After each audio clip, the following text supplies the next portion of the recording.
નમસ્તે વિદ્યાર્થી મિત્રો, ઓનલાઈન ક્લાસીસમાં આપ સૌ વિદ્યાર્થીઓનું હાર્દિક સ્વાગત છે. તો આપણે ધોરણ 10 9માં કે પ્રથમ બે શ્લોક પ્રથમ વિડિયોમાં આપણે જોયા હતા. હવે બીજા વિડિયોમાં આપણે ત્રીજો શ્લોક અને ચોથો શ્લોકનો અભ્યાસ કરીશું.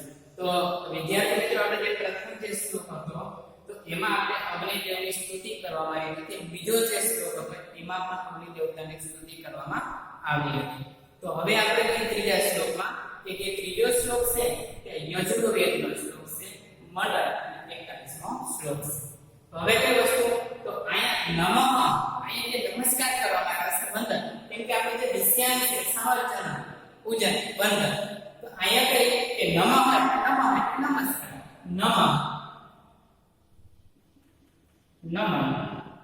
નમસ્કાર. ત્યાર પછી સંભવાય,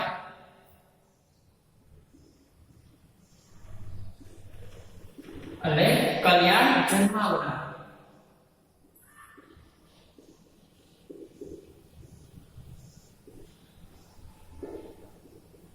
જન્માવનાર, ચ એટલે અને, ચ એટલે અને. મયો ભવાય, મયો ભવાય એટલે સુખ જન્માવનાર.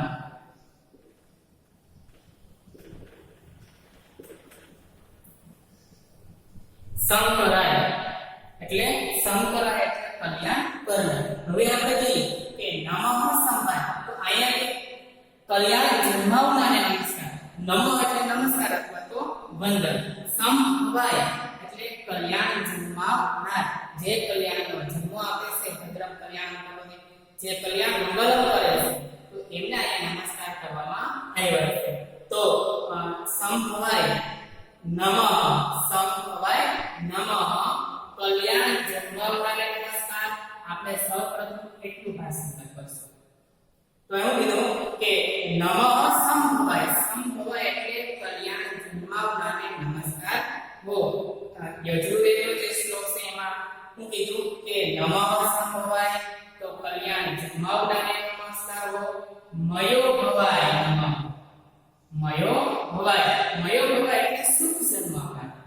પહેલા આપણે સંભવાય એટલે કલ્યાણ જન્માવનારને નમસ્કાર, મયો ભવાય નમસ્કાર, નમઃ એટલે સુખ જન્માવનારને નમસ્કાર, નમઃ શંકરાય ચ એટલે અને, શંકરાય કલ્યાણ કરનારને નમસ્કાર.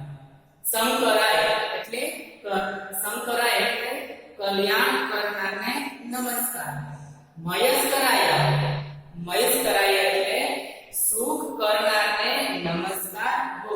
ચ એટલે અને, નમઃ શિવાય કલ્યાણ રૂપને નમસ્કાર હો. શિવતરાય ચ અને જે અતિશય કલ્યાણકારી છે તે શિવને નમસ્કાર હો. સૌથી વધારે જો કલ્યાણકારી દેવ હોય તો દેવોના દેવ મહાદેવ, એટલા માટે નમઃ શિવતરાય, જે અતિ કલ્યાણકારી છે એવા શિવને નમસ્કાર હો. હવે આપણે જોઈએ કે નમઃ સંભવાય, નમઃ એટલે નમસ્કાર, સંભવાય એટલે કે કલ્યાણ કરનારને નમસ્કાર. મયો ભવાય સુખ જન્માવનારને નમસ્કાર હો. ત્યાર પછી નમઃ શંકરાય કલ્યાણ કરનારને નમસ્કાર હો. મયો મયસ્કરાય અને સુખ કરનારને નમસ્કાર હો. અતિશય કલ્યાણકારી એવા શિવને નમસ્કાર હો. તો અહીંયા આપણે જે અતિશય કલ્યાણકારી મહાદેવ છે એને નમસ્કાર છે તે ભક્ત દ્વારા આપણે યજુર્વેદના શ્લોકમાં છે તે નમન કરવામાં આવ્યા છે. તો ફરીથી તેનું ભાષાંતર બોલું છું કે કલ્યાણ જન્માવનારને નમસ્કાર હો, સુખ જન્માવનારને નમસ્કાર હો, કલ્યાણ કરનારને નમસ્કાર હો, સુખ કરનારને નમસ્કાર હો, શિવને નમસ્કાર હો. જે અતિશય કલ્યાણકારી છે તે શિવને નમસ્કાર હો. આપણા ત્રીજા શ્લોકનું ભાષાંતર છે. તો અહીંયા આપણે જે શિવ ભગવાન છે, મહાદેવ છે, એની સ્તુતિ છે તે પ્રાર્થના છે તે કરવામાં આવી છે.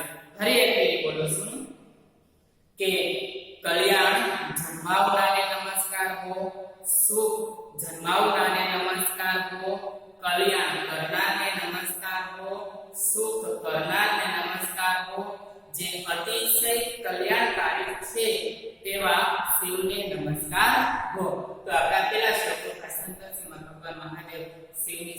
રચના કરવામાં આવી છે.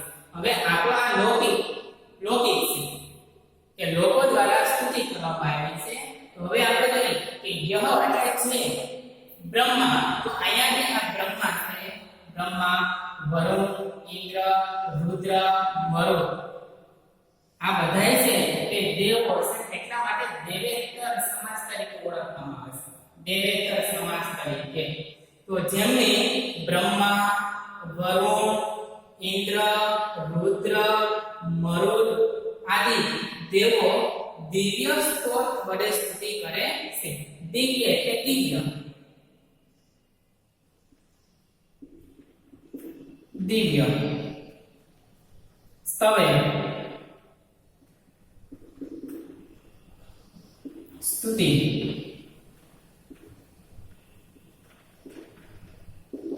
સુતવંતી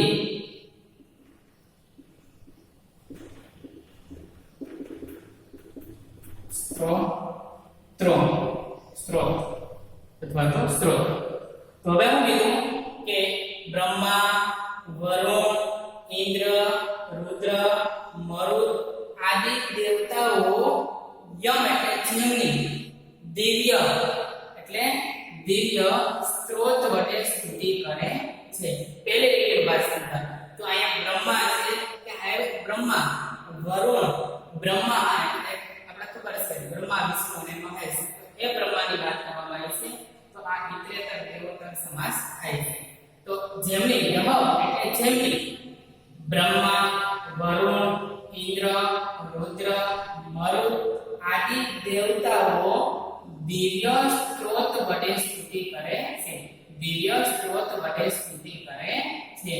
પહેલે રીતે ભાષા ફરી બોલું છું કે બ્રહ્મા, વરુણ, ઇન્દ્ર, રુદ્ર, મરુત આદિ દેવતાઓ જેમની દિવ્ય સ્ત્રોત વડે સ્તુતિ કરે છે. હવે ત્યાર પછી અહીંથી આપણે સ્તુત પડે સામગા. સામવેદનું ગાયન કરનારા નું ગાયન કરનારા.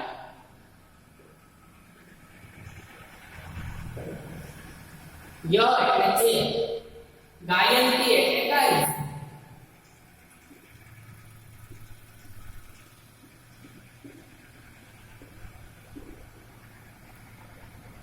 વેદે એટલે વેદ વડે. સાડંગ 6 વેદાંત. વેદના અંગ એટલે 6 વેદાંત. પદપાદ, ક્રમપાદ અને ઉપનિષદ. વેદે એટલે 4 વેદ. સાડંગ એટલે 6 વેદાંત. પદપાદ, ક્રમપાદ, ઉપનિષદ એટલે ઉપનિષદ. ગાયંતી એટલે ગાયન કરે છે. આ શબ્દનો અર્થ એ છે. હવે આપણે કઈ રીતે કરવાનું? અહીંથી વાક્ય સંકલન વૈશાખી કરવાનું છે. પહેલા શ્લોકનું ફરી ભાષાંતર કરું કે બ્રહ્મા, વરુણ, ઇન્દ્ર, રુદ્ર, મરુત આદિ દેવતાઓ જેમની દિવ્ય સ્ત્રોત વડે સ્તુતિ કરે છે. સામગા સામવેદનું ગાયન કરનારા. વેદ વડે સવેદાંત, પદપાઠ તેમજ ક્રમપાદ તેમજ ઉપનિષદ વડે જેમનું ગાયન કરવામાં આવે છે. યમ એટલે જેમ. સામવેદનું ગાયન કરનારા, વેદ વડે 6 વેદાંત, પદપાઠ, ક્રમપાદ અને ઉપનિષદ વડે જેમનું ગાયન કરવામાં આવે છે. ઉપનિષદ વડે જેમનું ગાયન કરવામાં આવે છે. બીજી લીટીનું ભાષાંતર બોલું છું કે સામવેદનું ગાન કરનારા, વેદ વડે 6 વેદાંત, પદપાઠ, ક્રમપાદ અને ઉપનિષદ વડે જેમનું ગાયન કરવામાં આવે છે. યમ એટલે જેમને.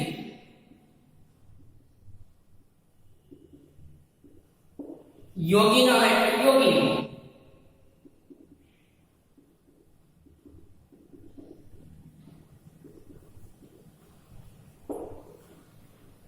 હવે યસ્યાંત ધ્યાન અવસ્થાવતેન.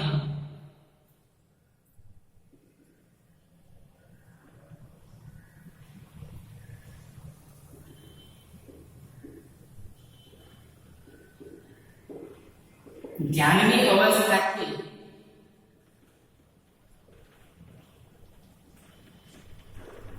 અવસ્થાથી પ્રાપ્ત થયેલા મનસા એટલે મન વડે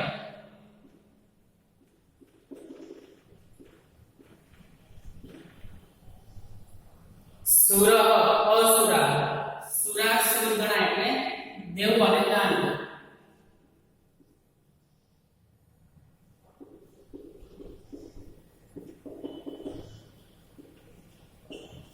અને દાનવ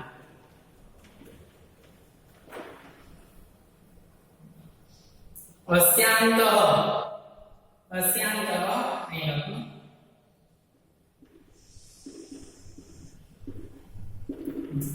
यस अंत में જેમના अंत में न विदु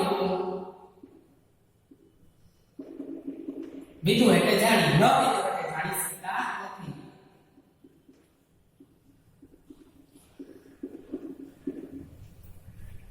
देवाय तस्मै तस्मै देवाय नमः तस्मै એટલે કે દેવાય એટલે દેવને નમઃ એટલે નમઃ હવે શું કહે છે કે યોગીઓએ જેમને ધ્યાનની અવસ્થાથી પ્રાપ્ત થયેલા મનસા પશ્યંતિ યોગીઓએ જેમને ધ્યાનની અવસ્થાથી પ્રાપ્ત થયેલા મન વડે જુએ હવે આપણે ઈશ્વરને પ્રાપ્ત કરવા હોય ઈશ્વરને આપણે જોવા હોય તો એ ધ્યાનની અવસ્થાથી આપણે જો ધ્યાનની અવસ્થા આપણે પ્રાપ્ત થઈ હોય તો આપણે ઈશ્વરનું દર્શન કરી શકીએ નગર ઈશ્વર આપણા સંપર્ક સહિત આપણે જોઈ શકતા નથી કેમ કે એ પ્રકારની ધ્યાનની અવસ્થા આપણી પાસે હોતી નથી એટલા માટે શું કહેવામાં આવે છે કે જે યોગી હોય યોગી એટલે ઋષિ મુનિ હોય એટલે તપસ્યા કરી હોય તપ કર્યું હોય અને જેમને ભગવાન સુધી પહોંચેલા હોય એની અવસ્થા પ્રાપ્ત થઈ હોય તો એવા મનથી છે એને જુએ એ કહેવામાં આવે કે યોગીઓ ધ્યાનની અવસ્થાથી પ્રાપ્ત થયેલા મનથી જુએ ઈશ્વરની કૃપા પ્રાપ્ત થાય તો આપણે ઈશ્વરને જોવા માટેનું ધ્યાન છે તે મળે છે એટલા માટે કહે છે કે યોગીઓ ધ્યાનની અવસ્થાથી પ્રાપ્ત થયેલા મન વડે જુએ છે अस्यांत अस्यांत अस्य अंत જેમના અંતને સુરા અસુરા દેવો અને દાનવો પણ ન વિદુ ન જાણી શક્યા તસ્મે દેવાય નમઃ તે દેવને નમસ્કાર કરું છું હવે શું કહે કે યસ્યાંત જેમના અંતને ઈશ્વરનો અંત ક્યારે એ આપણે કોઈને ખબર પડતી નથી એટલા માટે શું કીધું કે જેમના જે ઈશ્વર છે તો એનો અંત છે એ દેવો પણ જાણી શકતા નથી તો એવા દેવને હું નમસ્કાર કરવાનો છે કે લૌકિક છંદમાં છે એ કહેવામાં આવે છે ફરી આપણે ભાષાંતર બોલું છું કે બ્રહ્મા વરુણ ઇન્દ્ર રુદ્ર મરુત આદિ દેવતાઓ દિવ્ય સ્ત્રોત વડે સ્તુતિ કરે છે સામગાહ સામવેદનું ગાયન કરનારા વેદ વડે 6 વેદાંત પદપાઠ ક્રમપાઠ અને ઉપનિષદ વડે જેમનું ગાયન કરવામાં આવે છે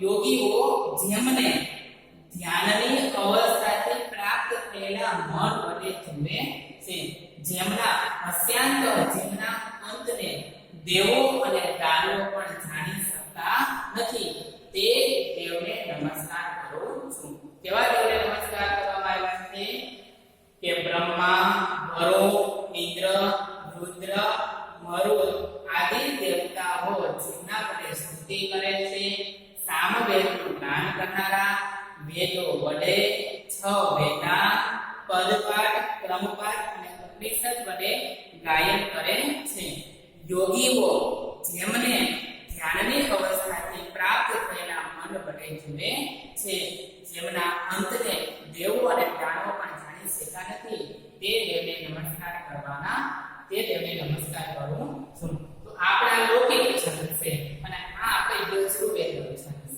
તો લૌકિક છંદ મેં તમને કીધું કે કોઈ પણ આપણે જે વેદો હોય છે ઉપનિષદ હોય છે પુરાણ હોય છે ને એમાંથી વધારે આપણા જે વિદ્વાનો છે આવું લૌકિક સાહિત્યની રચના છે કરતા હોય છે એને આપણે સ્તુતિ કે શ્લોક તરીકે પણ ઓળખીએ છીએ જ્યારે વેદો હોય એના પદ્ય પણ સ્તુતિ હોય પદ્ય હોય એના મંત્ર તરીકે ઓળખવામાં આવે છે.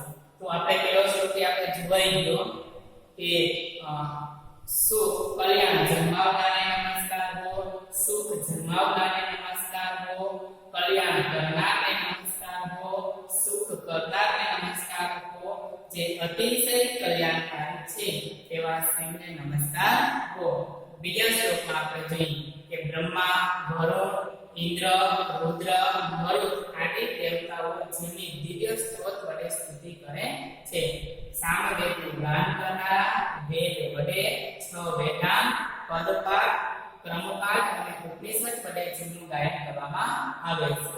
યોગીઓએ જેમને ધ્યાનની અવસ્થાથી પ્રાપ્ત થયેલા મન વડે જુએ છે અને જેમના અંતને દેવો અને દાનવ પણ જાણી શકતા નથી તે દેવને નમસ્કાર હો. તો વિદ્યાર્થી મિત્રો આપણે બે વ્યવસ્થિત આપણે તૈયાર છે કરી લેવાના છે. ધન્યવાદ.